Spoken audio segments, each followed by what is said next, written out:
evening. It's time once again for This Week in East Brunswick, your video magazine of events in and around town. This week in East Brunswick at the Council Agenda meeting, Mayor Sinagra announced plans for re-establishment of the township's own health department. There will be more on that later. Tonight we'll review our coverage of the 1988-89 East Brunswick High School sports season. We'll also look at the Senior Citizen Center and their tax help program sponsored by the Association of Retired Persons. And a B.S.E.G company spokesperson will explain their special services for senior citizens. Channel 8 Stuart Davis talks to a representative from the local Junior Women's Club about the increased need for volunteerism in that organization. All this and more tonight on This Week in East Brunswick. But first, here's a look at what's happening next week on Channel 8. Monday at 10 a.m., join Lenore Kulik for aerobics and toning on Look Great, Feel Great. At 10:30, we bring you stories from the library. Tuesday night at 7, we'll show Psychology in Action, a production of Storer Cable. At 7:30, join Paul Hansen for You and Your Money. And at 8, it's John Runyon's Business Bylines. Wednesday at 7:30 p.m., Spotlight on Education focuses on health education in the elementary schools. Watch 18 at 8 o'clock for a look at the often misunderstood subculture of hardcore teenagers. This Week in East Brunswick returns Thursday at 7 and 8. Join host Ken Shalhoub for Let's Talk Health at 7:30. Check the Channel 8 program guide for recasts of the week's shows. Last week, Channel 8 brought to a close its 1988-89 East Brunswick High School sports coverage. Begun in 1984 with football only, our sports event coverage has grown to include boys and girls soccer, boys and girls gymnastics, wrestling, and boys and girls basketball. In the past 5 seasons, we have taped nearly 100 games in their entirety. The credit for the success of our sports coverage belongs to our volunteer commentators, especially John Megalaro. John became involved with Channel 8 in January of 1982, creating and hosting our regular series, Sports Talk. After nearly 3 years of just talking about sports, he suggested we try taping a football game in its entirety as an experiment. The experiment proved so successful, we added 4 more football games that season. After that first game, John brought veteran Sentinel News sports writer Jimmy Allender on board to handle the play analysis. Jimmy brought to our programs his 12 years of experience covering local high school sports action, as well as an in-depth knowledge of the intricacies of the games. In 1985, John and Jimmy were joined by Phil Hill, who was an all-state wide receiver at South River High School in the mid-1960s, and our team of commentators was complete. Phil brought to the commentary the viewpoint of the player and the coach, as well as the insight to explain the action and coaching strategy in a way that is understandable to both the experienced and first-time viewer alike. With these 3 people, we've been able to bring our viewers not just the action, but also a running commentary presented in a professional manner by a team of enthusiastic and dedicated volunteers, who provide an appraisal of the games that is fair to both teams. This past year, we have also had guest appearances on the commentary team by East Brunswick's Acting Director of Athletics, Frank Knoppenberger, and former varsity wrestling coach, Greg DeMarco. The staff of Channel 8 would like to thank the staff of the East Brunswick High School Athletic Department and all of those who have made our high school sports coverage the success that it is. But we would like to give an extra special thank you to John Megalaro, who for the past 7 years has volunteered many hundreds of hours to bring our viewers a very unique and special community service. These programs are watched by nearly half the community during the sports season. It's John's professionalism and tireless enthusiasm which gives our coverage the wide popularity it has earned over the past 5 years, and we look forward to working with John, Jimmy, and Phil again in the 1989-1990 high school sports season. The Office on Aging is hosting weekly free advice sessions for senior citizens who are preparing their own income tax returns. Participation is by appointment. East Brunswick is but one of many tax help centers in a nationwide program staffed by volunteers trained by ARP, the Association of Retired Persons, and the Internal Revenue Service. As volunteer Ed Saul explains. Good morning. My name is Ed Saul, and I'm an ARP volunteer working here on preparing tax returns for senior citizens. The ARP and the IRS have a joint program with about 25,000 volunteers countrywide. We do about 1.5 million tax returns. Last year in East Brunswick, we did over 200 tax returns for seniors. We do the service free, and anyone over 60 is welcome to come to the Senior Center and have their taxes done free. Please call ahead of time for appointments. If there are any of you in the audience who do their own taxes and would like to volunteer for the program to be a counselor next year, just call me at 545-4252. All the volunteers are qualified by taking a one-week course with textbooks provided by the IRS. At the end of the course, they take an 8-hour exam. If they pass the examination, they qualify to do both state and federal tax returns. This year in East Brunswick, we have something like 14 volunteers who not only work at East Brunswick, but also volunteer to go to Sayreville, South Amboy, and other locations.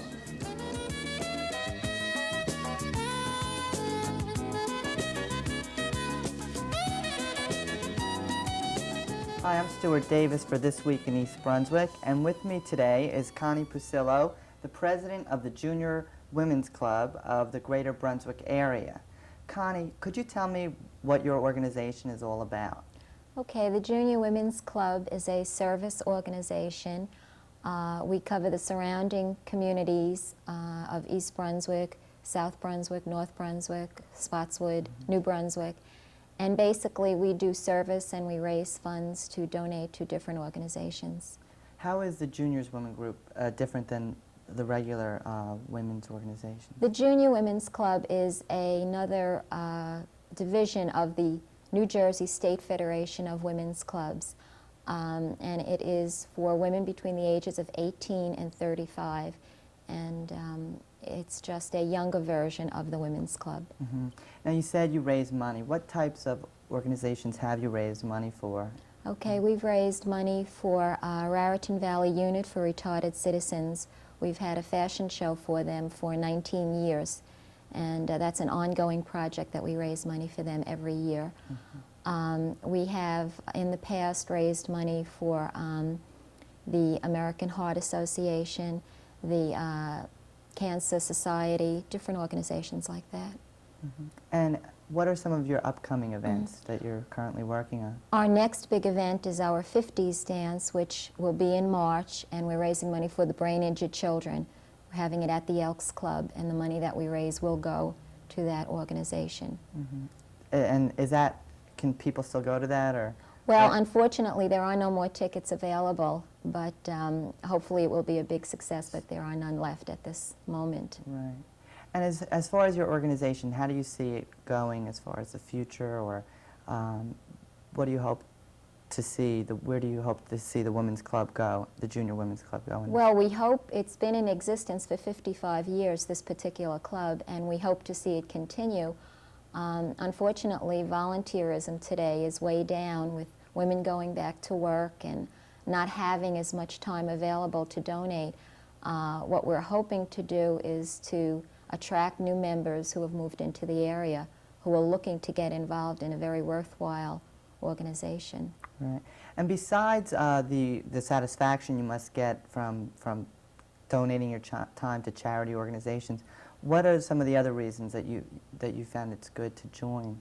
Well, one of the best reasons to join is, particularly if you're new in the area, is to meet new people, and the friendships that you do make can last a lifetime. Some of my best friends are juniors, and they have already left the club, but I'm still very, very close friends with them. And if you don't know anybody, it's a wonderful way to meet new people and get involved. Do they usually stay involved in the Women's Club after they go on? A lot of the girls do, some don't, but a lot do, and a lot of them still come back to us and help out, even though they're not members of the club anymore. They do come and they help with any of our projects that are coming up. Okay. So it is. It sounds like a really interesting organization, something that many women might want to get involved in the area. Is there anything else you'd like to add?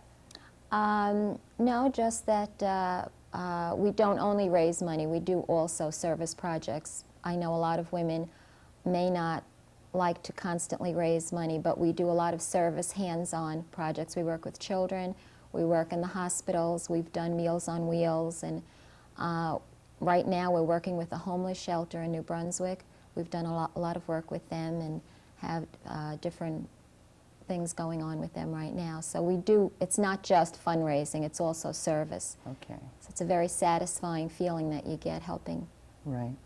How do you choose which organizations, what makes you choose, brain-injured children or? Well, at our meetings, we usually have 3 or 4 suggestions if we have a fundraiser coming up that we'd like to have.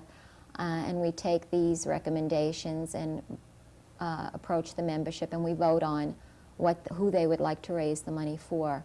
And anybody can recommend who they'd like to have, but that's usually what we do. We vote on it, and then that's who we raise the money for. Right. And Connie, if somebody out there is interested in getting involved in the Women's Club or would like more information in the Juniors Women Club of the Greater Brunswick area, how would they get in touch with somebody to get Okay, they can call our membership chairman at 249-5023, or they can also call me, and my number is 238-4691, and either one of us will be more than happy to give any information we can. Okay, Connie, thank you so much for joining us. It was a pleasure. Thank you very much. Okay. For This Week in East Brunswick, I'm Stuart Davis.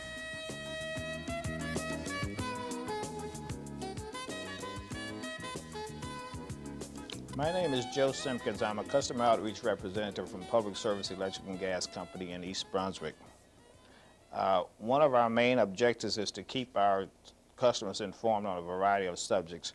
We try hard to keep our senior customers especially well informed on a variety of subjects. We do this we have a handbook of services for senior citizens. This book is available to all seniors upon request. The book covers all types of services that are available to you. We also publish a quarterly newsletter, and it's directed to senior citizens. The name of this publication is New Day. This publication is also available upon request and will be mailed to you on a quarterly basis. Some of the other services that are provided to senior citizens. For instance, if you or someone in your family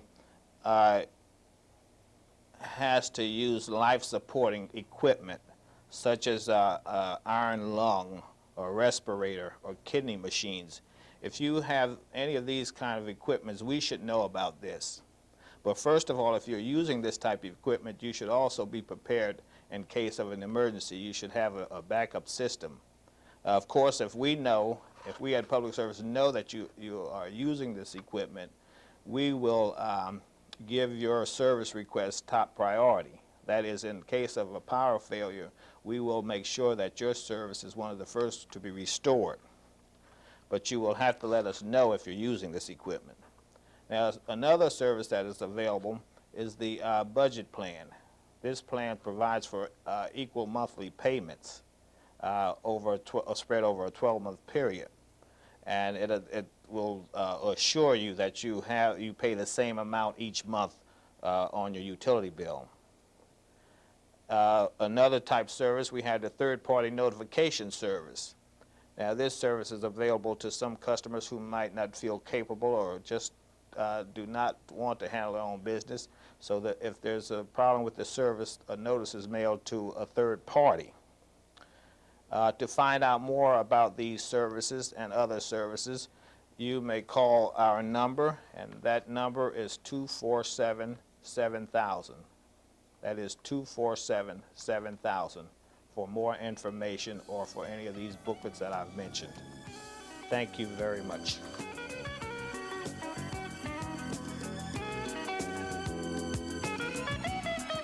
Hello, I'm Justine Cruz with tonight's Health Facts. Research indicates breastfeeding may reduce the risk of breast cancer in mothers and children. According to the Cancer Research Institute, scientists from the University of California studied a group of Chinese women in Shanghai from a population with low breast cancer incidence. There, the mothers had many children over a period of 9 years or more and were almost continuously breastfeeding. They exhibited only 37% of the breast cancer risk of women who had breastfed for 3 years or less. The researchers believe American women could lessen their risk of contracting breast cancer by nursing longer. The findings were published in the Journal of the National Cancer Institute. In a similar study, scientists at the National Institute of Child Health and Human Development report that infants breastfed for more than 6 months had a lower risk of developing childhood cancers. Formula-fed infants or babies breastfed less than 6 months were almost twice as likely to develop cancer before the age of 15. Antimicrobe benefits provided by mother's milk are believed to increase children's resistance to disease. While mothers may want to seriously consider breastfeeding to reduce cancer risks in themselves and their children, the Cancer Research Institute notes results are far from conclusive. For Channel 8, I'm Justine Cruz. Hello, and welcome to Consumer Aware. I'm Adrienne Eisner, Director of the East Brunswick Consumer Affairs Office. Perhaps you are thinking about looking into a health spa. Many Americans are involved in some type of exercise routine or physical fitness program. You may be considering joining a health spa, a place where members work to improve their physical condition through exercise, weight control, and other treatments. You will get enjoyment and minimize the possibility of disappointment if you find out about the spa's fees, contractual requirements, and facilities before you join. Here are some suggestions for comparison shopping for a health spa. Inspect the spa. Visit during the hours you would normally use the spa. See if it is overcrowded. Notice whether the facilities are well maintained. Inspect for cleanliness and note the condition of the equipment. Here are some questions you should ask when you visit. Is there a trial period during which I can sample services but not be obligated to join? What hours will I be able to use the spa? What qualifications or special training do your instructors have? Consider contracts carefully. Some spas ask you to join right away. You might be offered special time-limited rates as an incentive. But if you wait a few days, you may make a better decision. Take the contract home and read it carefully. Before you sign, see if you can answer these questions. Is everything the salesperson promised written in the contract? Is there a cooling off period? Some spas give you a number of days to reconsider your decision to join after you have signed the contract. Can you get a refund if you need to cancel, if you move, become disabled, or just want to stop using the spa? Can you afford the payments? If you have any questions, be sure to call us at the Consumer Affairs Office before you sign the contract with the spa. Very often people call us after they have signed the contract and beyond the cooling off period. It is beneficial for you to get all your questions answered first. Please call us at the Consumer Affairs Office. The telephone number is 390-6954. Our office is located in the Municipal Building, and we're there Monday through Friday from 9 a.m. until 5 p.m. Thank you for joining me on Consumer Aware. See you again next week. Hi, I'm Stuart Davis, and this month on 18 Growing Up in East Brunswick, I'll be introducing you to some teenagers who find the best way to express themselves is in the hardcore punk movement. I even got one skinhead from you. You'll meet kids from as close as East Brunswick and as far away as Bricktown, and we'll talk about what this dress and this way of life is all about. And I think what you'll find out is that they're just like you and me, believe it or not. So I hope you'll tune in this month, the first and third Wednesday night at 8 p.m. and the following Saturday at 11 a.m. That's for 18 Growing Up in East Brunswick with me, Stuart Davis. Join the thousands of New Jersey art lovers who are discovering that Middlesex County is home to some of the finest galleries, museums, and exhibits in the country. Many distinguished visual artists and craftsmen work, live, and exhibit their work right here in central New Jersey. That's right, visual arts and museum-quality crafts can be seen without the inconvenience of the New York trek.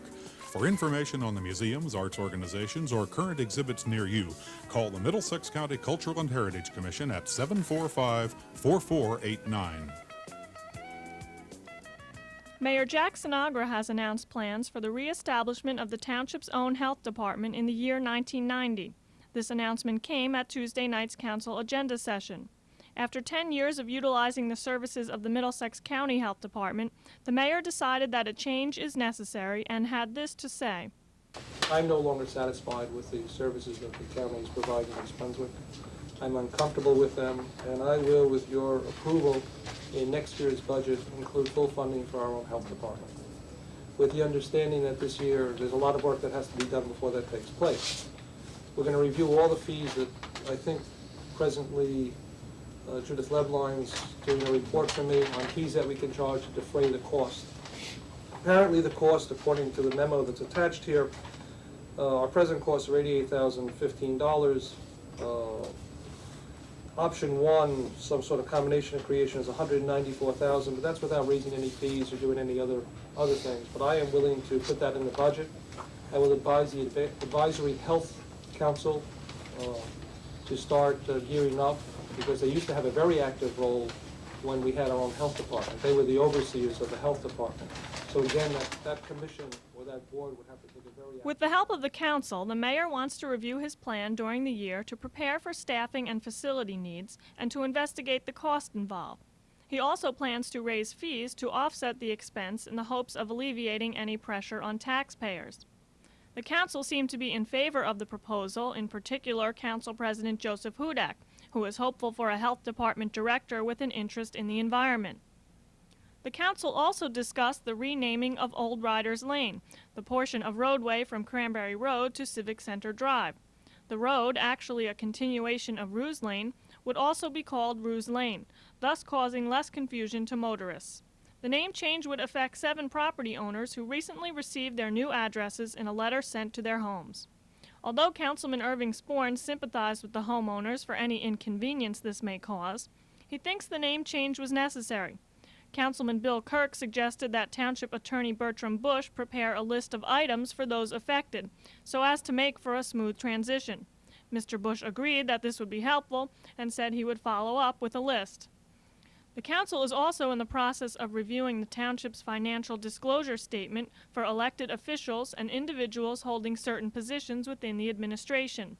Of 7 community samples provided by the League of Municipalities, the Cherry Hill and Fair Lawn systems seem to be the most comprehensive and are preferred by council members. Administration officials and those elected to office are required to complete this form, which discloses their personal finances. This helps to prevent any conflicts of interest. The council will notify the Ethics Board of their wishes to have the present form changed, and Councilman Bill Kirk and Ira Oskowski will meet with the board to review the alternatives. The Ethics Board will prepare their recommendation to the council, who will then decide on any amendments to the disclosure form and requirements of the ordinance. That's all for now. Thanks for watching.